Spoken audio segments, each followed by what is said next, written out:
Assalamualaikum warahmatullahi wabarakatuh. Alhamdulillah wassalatu wassalamu ala Rasulillah wa ala alihi wa sahbihi wa mawalah. Bapak-bapak dan ibu-ibu jemaah rahimakumullah, saya akan melanjutkan bahasan hadis tentang pendidikan keluarga berdasarkan hadis riwayat Muslim dari Anas bin Malik tentang Isra dan Mi'raj. Dalam ceramah kuldum ya, saya kuldum kuliah 20 menit. Saya akan pas gitu insyaallah. Itu langsung kepada syarah. Jadi syarah hadis. Jadi tidak semua saya akan bahas karena insya Allah nanti bahasan secara berurutan itu mulai dari i'tikaf dan berkelanjutan ke pengajian setiap subuh pertama. Dan bukunya sudah saya susun, ini 344 halaman dan cetak atas biaya panitia bulan Ramadan. Nanti dibayarnya di awal bulan. Nanyukula gitu ke tukangnya. Jadi bagian tahlil syarah. Insyaallah nanti dibagikan kalau waktu i'tikaf. Apa itu tahlil? Tahlil itu artinya uraian. Syarah itu penjelasan. Jadi kalau kepada Al-Qur'an disebut tafsir, kalau kepada hadis disebut syarah. Tahlil syarah, jadi kalau di dalam percikan mutiara Al-Quran yang saya susun tafsirnya, itu biasanya tahlil tafsir. Itu bagian bab ke-8 ya, karena kajian hadis yang 344 halaman ini jumlahnya 12 bab. Jadi mulai dari tamhid, tausik seperti biasa. Dan saya langsung kepada teks hadis An Anas bin Malik. Jadi hadis ini diriwayatkan dari Anas bin Malik. Padahal Anas bin Malik itu kan ketemu Rasul waktu hijrah. Jadi Rasulullah SAW hijrah ke Madinah. Para jamaah di Madinah itu kan berebut, ingin berwakaf, ingin menghadiahkan berbagai kekayaan apa yang dia miliki. Nah ceritanya, ibu Anas bin Malik namanya Ummu Sulaim itu bukan orang kaya. Jadi dia tidak punya apa-apa untuk dihadiahkan kepada Rasul. Maka beliau menghadap kepada Rasul Ummu Sulaim itu, ya Rasulullah, saya mau infakkan sesuatu yang sangat berharga, tapi harta nggak punya. Tapi saya tahu engkau tidak punya anak laki-laki. Nah, karena kan Rasulullah SAW anak putra laki-lakinya sudah pada wafat. Ya, putra laki-laki dari Siti Khadijah sudah wafat. Putra laki-laki yang berikutnya belum dinikahkan, ibu-ibunya, ibu-ibu berikut. Maka kata Ummu Sulaim, saya punya anak laki-laki. Maka inilah yang saya hadiahkan kepada engkau. Jadilah anak angkat. Maka Rasulullah SAW mengangkat anak. Kemudian setelah diterima, ya Rasulullah, doakan. Nah ini sudah saya ceritakan riwayatnya, dan riwayat lengkap bisa dibaca nanti di dalam bukunya ini mah sekilas saja. Maka didoakan oleh Rasul, Allahumma tawil umurahu wa aksir amwalahu wa auladahu. Ya Allah, panjangkan usianya, perbanyak hartanya, dan perbanyak anaknya. Dan itu dikabulkan semua. Karena ketika beliau Anas bin Malik mau wafat, incunya 102, anaknya 84. Jadi Isra Mi'raj ini kata Anas qala Rasulullah. Jadi yang kita bahas mah hadis qauli. Jadi apa yang disabdakan oleh Rasul. Jadi Rasul itu menceritakan peristiwa yang sudah lewat gitu. Peristiwa yang terjadi. Peristiwa yang terjadi itu saya uraikan di dalam bab tarikh, dalam buku ini ada berbagai pendapat di kalangan ulama. Ada yang mengatakan bulan Ramadan, ada yang mengatakan bulan Rabiul Awal, ada yang mengatakan 27 Rajab.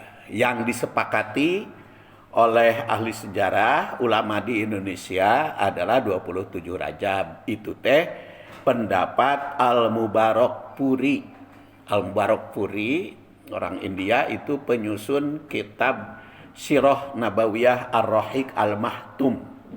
Beliau menguraikan beberapa pendapat ulama kapan peristiwa Isra dan Mi'raj, dan ada juga yang mengatakan berulang.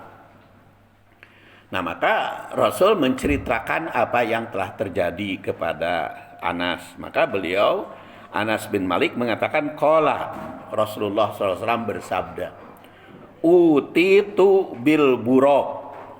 Utitu, jadi ata yati itu datang, uti didatangi, ku tu-nya aku didatangkan, didatangi.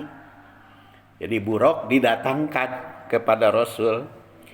Wahwa, dan buraq itu dabatun abyad, binatang berwarna putih.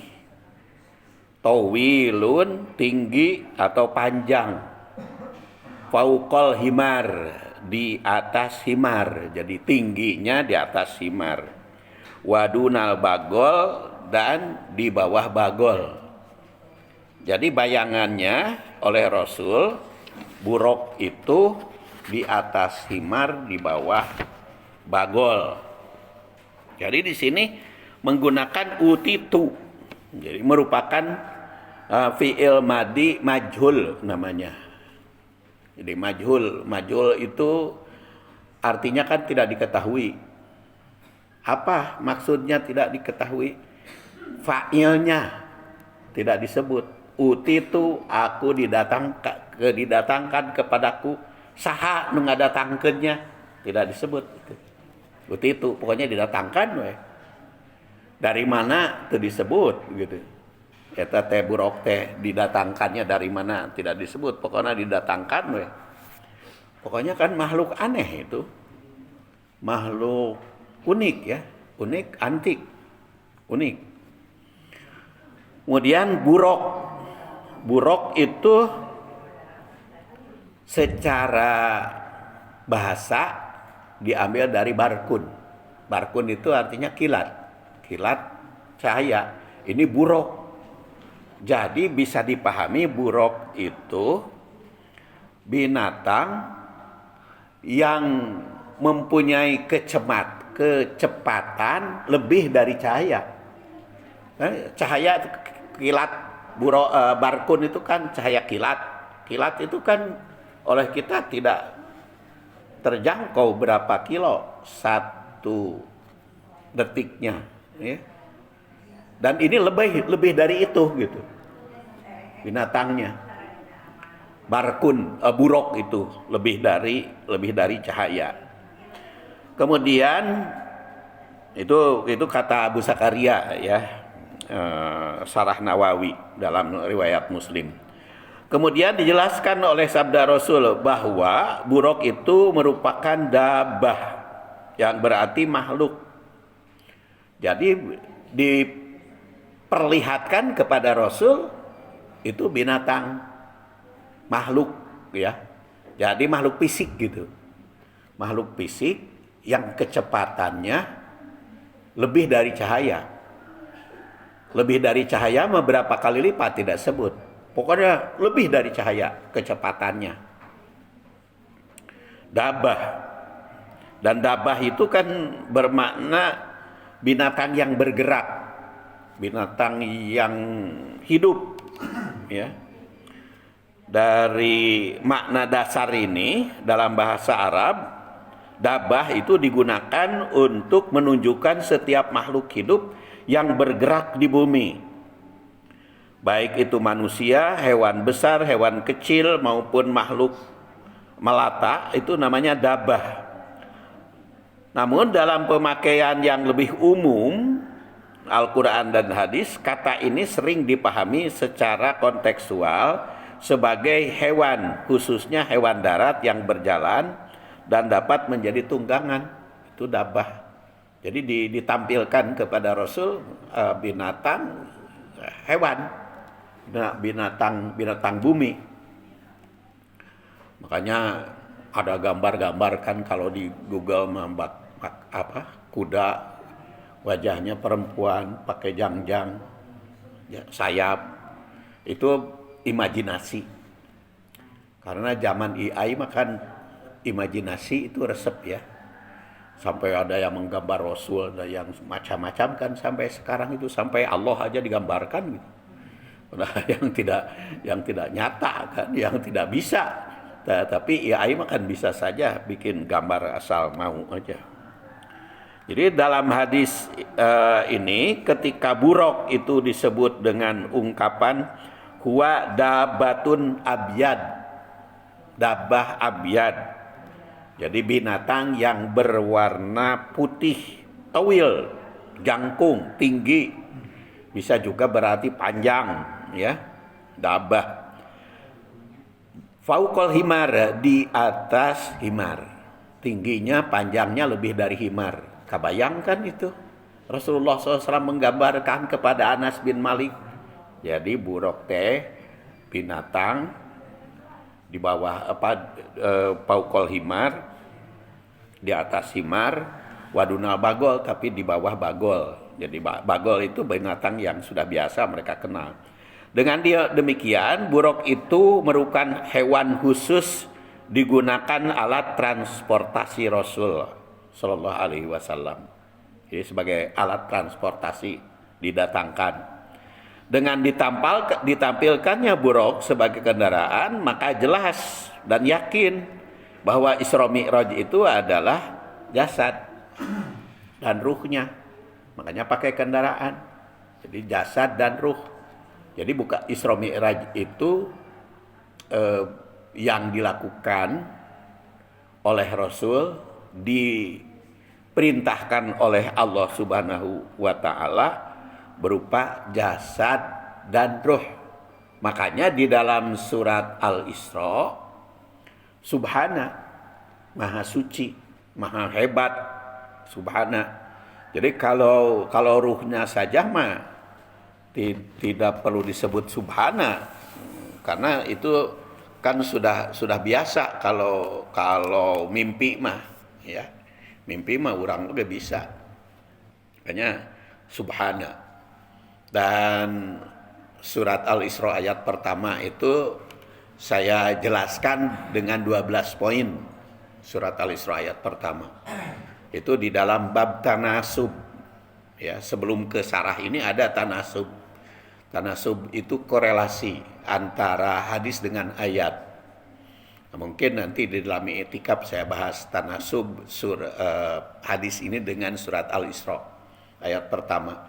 Nanti tanasubnya dengan Al-Isra ayat pertama dengan surat An-Najm 13-18, kemudian dengan berbagai ayat. Kemudian Rasul menerangkan kepada Anas, yadau hafirahu inda muntaha torfihi, langkah kakinya hafirahu inda muntaha torfihi. Jadi sampai putus sampai ujung pandangan dia, sampai ujung pandangan buruk itu sendiri. Jadi lompatnya, larinya itu sepanjang pandangan buruk itu sendiri. Jadi oleh Rasulullah geus teka berjangkau gitu, berapa sakali loncat salangkah nanti berapa kilometer dah tidak terjangkau oleh Rasulullah SAW. Ya Allah menunjukkan, Jadi perbuatan berulang yang kontinu, ya do'u, pakai fi'il mudhari kan? Ya do'u. Jadi setiap langkahnya itu menurut jangkauan pandangan dia itu sendiri. Hafiroh itu merujuk pada kaki depan. Dan digambarkan di dalam yang lain itu kalau nanya kaki depan menekan, kalau mudun kaki depan manyangan. Jadi kepada Rasul untuk karasa ajrug-ajrugan gitu. Kalau jalan itu kan kita mah seperti masuk ke muhajirin kan naik motor kan ajrug-ajrugan tuh karena taringgul. Tapi ini mah tidak. Jadi tidak terasa oleh Rasulullah SAW nanya mudunnya, larinya itu. Dan di situ dikatakan muntaha torfihi. Muntaha torfihi hi-nya kepada buruk itu sendiri. Jangkauannya. Ya. Dalam konteks hadis Isra Mi'raj ini susunan kalimat ini bukan hanya dimaksudkan secara teknik fisik semata, melainkan sebagai ungkapan balaghah atau kinayah untuk menggambarkan kecepatan luar biasa buruk itu. Tapi tetap satu langkah yang diambil itu menggapai jarak sejauh mata memandang dia. Dia memandangnya kemana, dah sampai di situ. Dengan gaya bahasa ini, Rasul menjelaskan kecepatan perjalanan yang melampaui kemampuan makhluk biasa. Sekaligus menegaskan bahwa peristiwa Isra itu merupakan mukjizat yang terjadi dengan kehendak dan kekuasaan Allah Subhanahu wa taala. Makanya pantas dalam peristiwa Isra Mi'raj itu sakilat ya, waktunya itu. Karena bagaimana kecepatannya sudah tidak terjangkau oleh makhluk lain. Qala faraqibtuhu hatta utitu Baital Maqdis. Kemudian aku tempati naik sampai ke Baitul Maqdis. Jadi di mana Rasul naik buruk tuh? Kalau begitu? Ya kalau kita baca ayat kan subhanalladzi asra bi abdihi laila minal masjidil haram ilal masjidil aqsa. Jadi Rasul itu didatangi buruk di Masjidil Haram, minal masjidil haram. Jadi setelah dia berada di Masjidil Haram, didatangkan kepada Rasul buruk. Faraqibtuhu, maka aku menunggangi buruk itu hatta ataitu Baital Maqdis, sehingga aku datang ke Baital Maqdis. Baital Maqdis yaitu Masjidil Aqsa. Dari Masjidil Haram ke Masjidil Aqsa. Ada dari Masjidil Aqsa ke atas naik buruk ente. Nah, nanti kita uraikan ya. Faraqibtuhu hatta ataitu Baital Maqdis. Jadi dari Masjidil Haram ke Baitul Maqdis itulah yang naik buruk secepat mungkin. Dan ini tentu saja mengandung hikmah. Pertama dari dimensi akidah. Hikmah utama menegaskan kekuasaan Allah Subhanahu wa taala. Sehingga kalau tadi dipikirkan kurasio, saat itu tidak terpikirkan. Tapi kalau sekarang zaman modern, ya, Isra itu menunjukkan bahwa hukum alam itu tunduk pada kehendak Allah. Jadi hukum alam itu tunduk dengan Allah Subhanahu wa taala sendiri kan yang membuat hukum alam. Allah berkehendak ke situ, maka tentu saja bisa bagi Allah Subhanahu wa taala. Dan gambaran bagi kita karena pendidikan keluarga, maka kecepatan itu diusahakan harus bisa terjangkau oleh setiap manusia. Dan ini juga berkaitan dengan akidah dan berkaitan dengan tauhid. Tapi sesuai dengan janji saya 20 menit, sekarang sudah 19.53, saya tutup. insya Allah bersambung kepada ceramah yang berikutnya. Subhanakallahumma wa bihamdik asyhadu an la ilaha illa anta astaghfiruka wa atubu ilaik. Assalamualaikum warahmatullahi wabarakatuh.